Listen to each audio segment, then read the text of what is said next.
Hi guys, welcome back. So today we're going to be talking about multiple revenue streams, why you need to have them. I'm going to give you some ideas and some options of multiple revenue streams you can create for yourself. I'm going to go through my top multiple revenue streams coming up.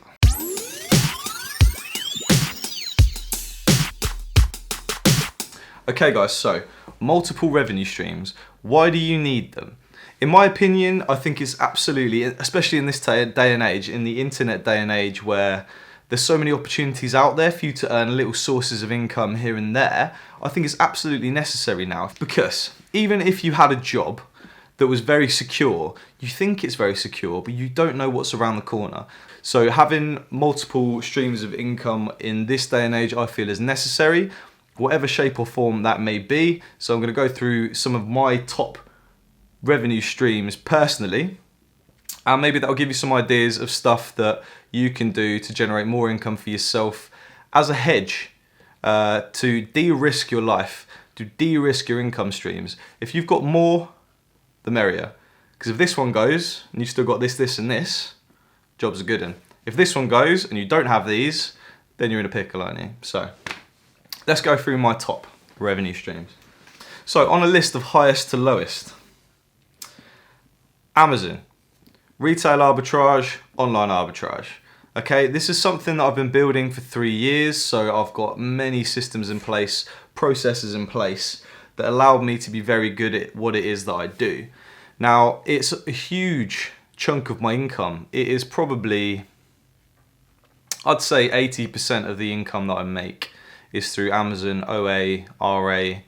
Personally, I know that I have far too much income generated from those activities and that particular activity and that revenue stream. So what I've realized and I've done over the past 6 months is I've taken active steps to try, over the last year, to try and generate additional income streams, whether they be passive or whether they be active, so that if that gets taken away from me, then I have something to fall back on and something to keep me ticking over, keep paying off my overheads, and just keep me surviving essentially in this 21st century world where money can be taken away from you like that. So, Amazon, online arbitrage, retail arbitrage, buying products from shops that are cheap, undervalued, selling them on different marketplaces, buying bulk buy deals, going to clearance warehouses, buying liquidation stock and selling all those through the Amazon channel. Number one, income stream. Number two, and this is a close run now between eBay and marketing. At the minute, so eBay is more something that I use for, I think it's a necessity if you've got an Amazon FBA business in any way, shape or form. If you're getting these returns back, you need a way to go and gain the value back from those products and sell them through eBay to recover your costs. Because you've paid 100 quid for this product, someone's bought it for 150, they've sent it back, says it doesn't work. You can then recover maybe, I don't know, 70, 60 by testing it or getting it fixed, or if you can recover those costs, there's a huge chunk of money there that a lot of people are missing out on, really. But it's money that is owed to you. eBay is the way that I deal with that, but I also use eBay if I buy a liquidation deal. So I bought loads of DJ gear because a DJ company was closing down. Bought all that goes through eBay. I bought a bulk buy of shoes, Geox shoes, bought them in, they go through eBay because they're channels that are better for those kind of products than they are for Amazon.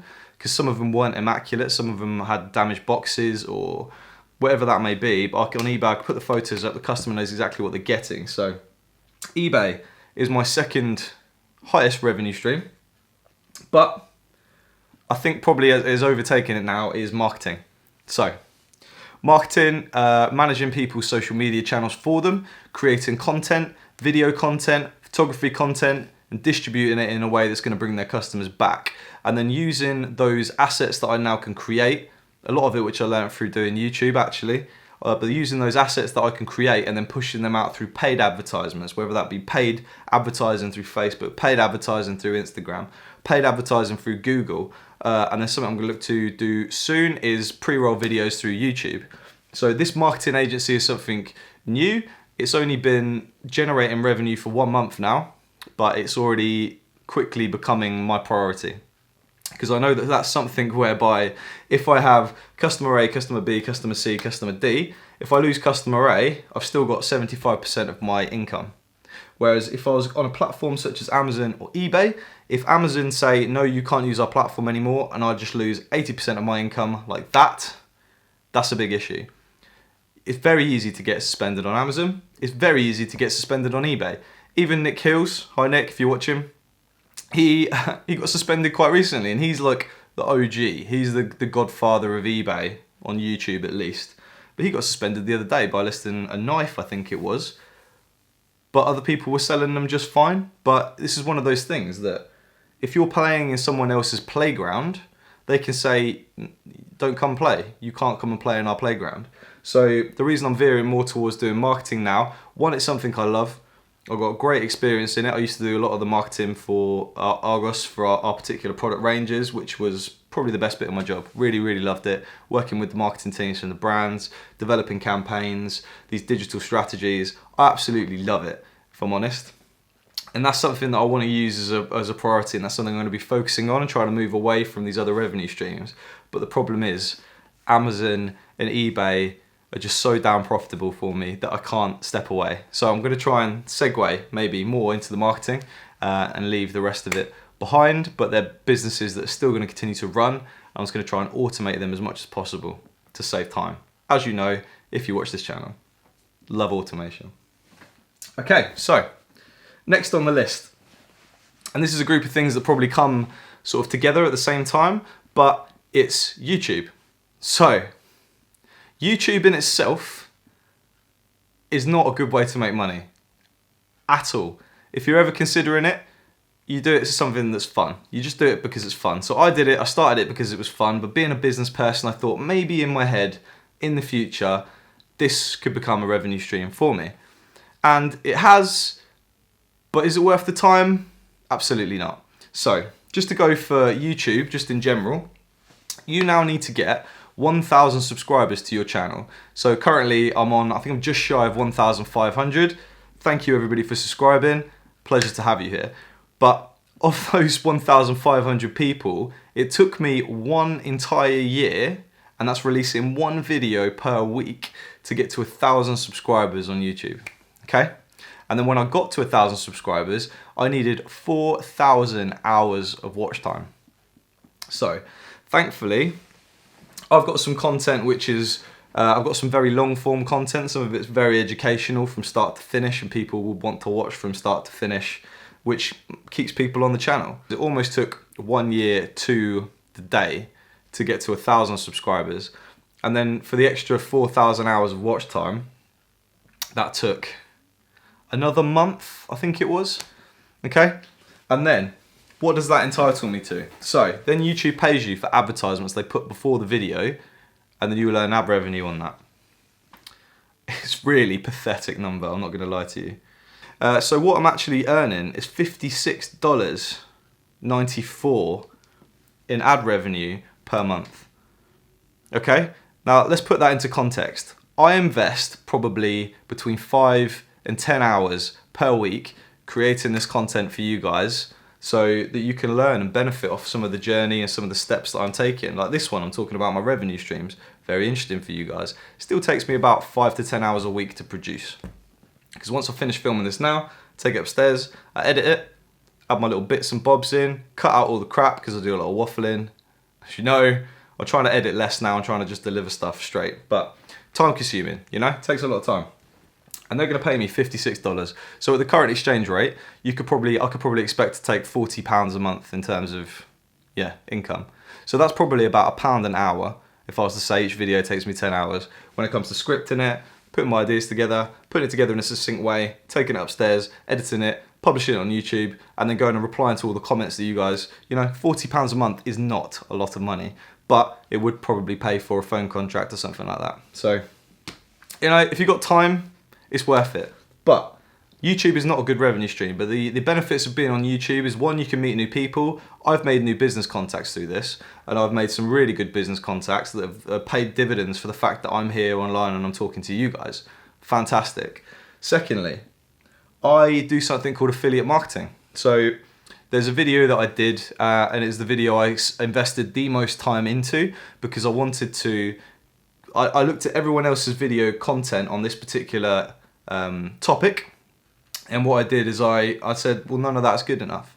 So I took all of the best bits and then added all the bits that nobody else had covered and created what is 30 minutes of the best Amazon FBA equipment video that you need to sell on Amazon FBA. And it took me 4 days to make that particular video.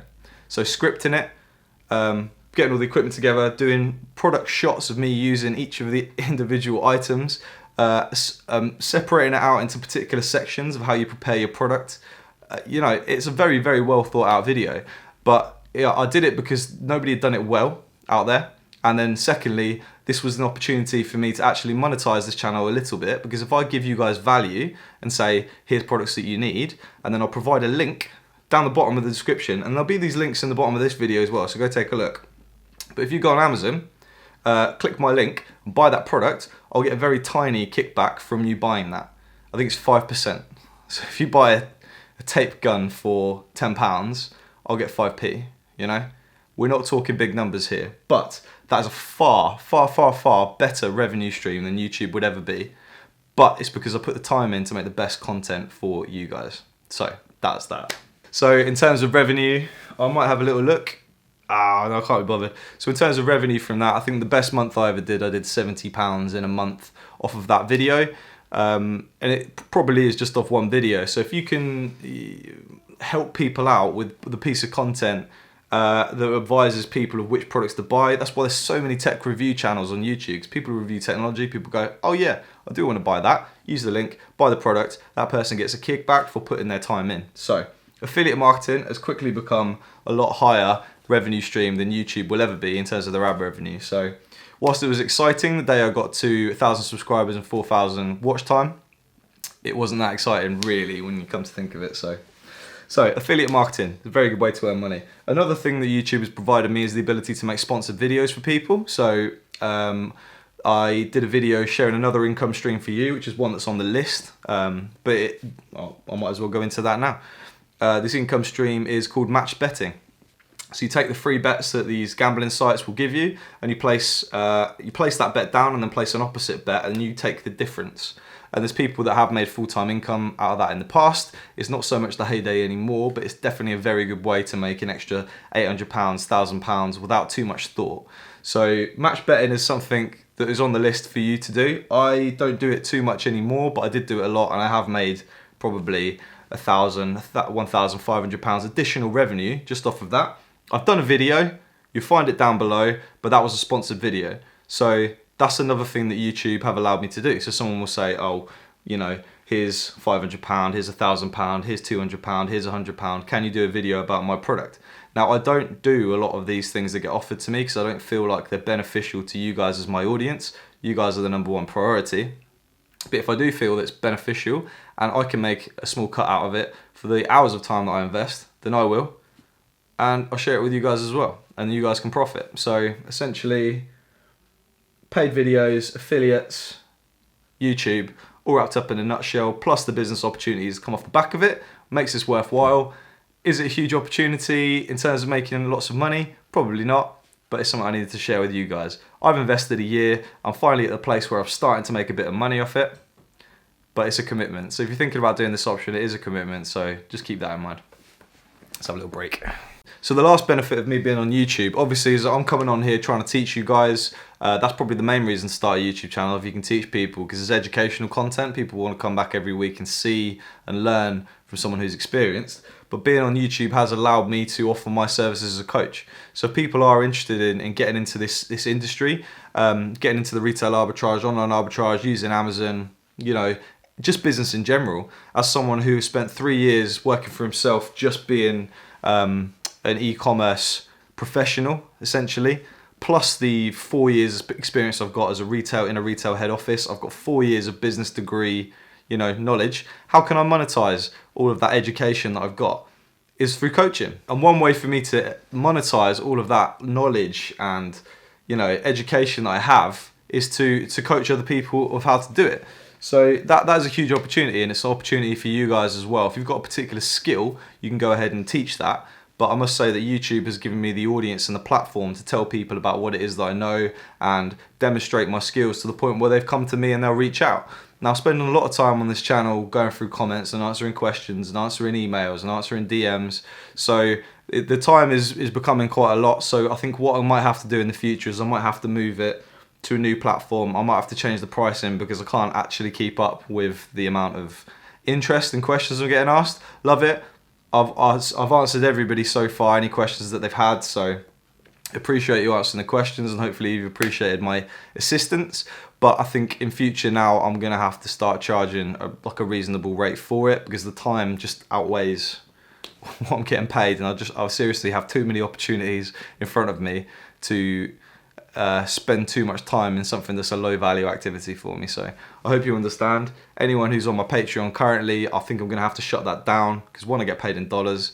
It's a pathetic amount of money. So I might come up with a new system. So nobody go onto my Patreon and sign up. That's gonna be shutting down soon. People that are on my Patreon will talk.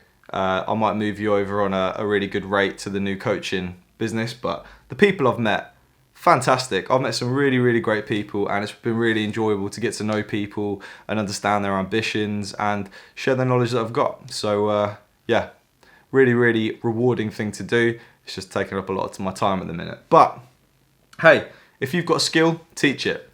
I used to teach guitar, you know? Because I'm quite a good guitarist, and I've playing guitar for over 20 years now. I'm pretty good. When I was at school, I used to teach guitar for some of the younger students, and that was a little revenue stream for me. I used to teach swimming, so I've always been very good at swimming. I've been swimming since I was the age of 3, and I got to the point where I was at sixth form. I was like, what is a skill I could teach? At the time, everyone was earning their £6 an hour. I was like, because I have a skill, I can teach that skill. And I was earning 12, 13, 14 pounds an hour, where everyone else that was sat there as a lifeguard earning £6 an hour, I was raking it in for the amount of time I'd invested. So if you've got a skill, you can teach it. It doesn't matter what that may be. If you're good at photography, if you're good at video, if you're good at, yeah, like I said, music, sports, drumming, you know, anything. If you've got a skill, tutoring, maths, English, people need to know, people will pay to learn it.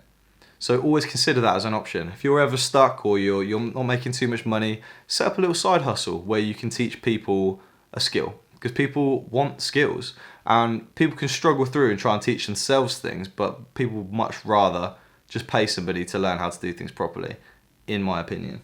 Another income stream I have, share trading. So what I used to do back when I was at uni and I had a bit more time, I said, friends and family, give me your money. So I'd create a little pot, and everyone gave me 500 quid each, and I'd have like 3, 4, 5 grand to play with. I would go and invest that in shares. And then I would take all the dividends or the increases we had in shares, take it back, put it into the pot, give everyone a report of how the shares were going at the end of every month, and I would take a small commission off the top of it. Great fun, loved it, learned how to do share trading. Did I make much money out of it? Not really. Do I still invest in shares now? Yes, because that's passive income. So I buy my shares, stuff that's got a good dividend, and I'll receive that dividend year after year, quarter after quarter. I get paid for just being a stakeholder in a business. So buying shares is a really good opportunity. You could also do that for, if you think a share is undervalued, you can buy it. If they go up, you'll make a profit off the back of that as a capital gain. But I'm a bit more hands-off now. I like to buy stuff that I know is going to be future-proof. I'll look at the 5-year plan and the 5-year trajectory and what's happening in the market, and I'll invest in a share that I know I can buy and hold. So I bought Amazon a month ago because, let's be honest, all retailers going online, and the number 1 online retailer is Amazon. I think they've got a good business model. It's a shame about Jeff Bezos. Hopefully he's still focused, even though he's going through the divorce at the minute. But they're just scooping up all the market share. So yeah, I'm really, really happy with the fact I got them. I've got shares in Lloyds Bank at the minute, which is a little bit questionable based on Brexit and stuff like that. We have to see what's going to happen, because financial markets, money can just get sucked out of a country so quickly because it's all electronic now. But they just released the highest dividend they have done for 10 years. Because I invested a long time ago, the share price has gone up, and now they're paying me solid dividends as well. So very happy with that. Love shares, always going to trade in shares, potential revenue stream for you guys. So yeah, being a musician, I used to play in a band, we used to do gigs, we used to practice once a week, we used to play a gig once or twice a week. and we get, you know, whatever we had personally in our pockets for doing something we loved. We were good at music. We had a covers band, but we also did original stuff, but we would get booked regularly, and then that would also be an income stream. So entertainment, if you've got something you can do that's entertaining, go out there and entertain people with it. I'm a good musician. I go and used to play with bands. Now what I do is I just do acoustics. I do the odd wedding. I've got a PA that I've invested and paid off. I've got my acoustic guitar. I've got all the nice equipment that I need. If there's ever a wedding gig or an acoustic gig where people want someone to play, I'll put my hand up. 500 quid, 700 quid, wherever it is, I'll rock up, do a set, job done, I've already got the equipment. So, entertainment, why not get involved in that? If you've got something good, exploit it. If you've got a skill, exploit it. And just to things when I was young, you know, there's always opportunities out there for you to generate a revenue stream. Washing cars is something I used to do when I was younger. I used to trade Pokemon cards, and then I started out with just an energy card when I was very young in primary school, and I traded that up to a deck like this, and I ended up selling these shinies that I had at this top of the deck for lots of money. And that was just the skill of being able to negotiate and trade. I think I was a bit of ahead of my game, ahead of the curve when it comes to other people that were negotiating at a young age. But it just shows you, even a small primary school student can make a bit of extra money on the side and gain a bit of extra revenue. So multiple revenue streams, they're my top ones. What have you got? You know, I'd love to hear from you guys. Tell us about your revenue streams. Let me know what you think of these. Has it given you any ideas? And are there any that you fancy trying in the future? So, multiple revenue streams, you need them. Future-proof yourself. Speak to you on the next one. Peace.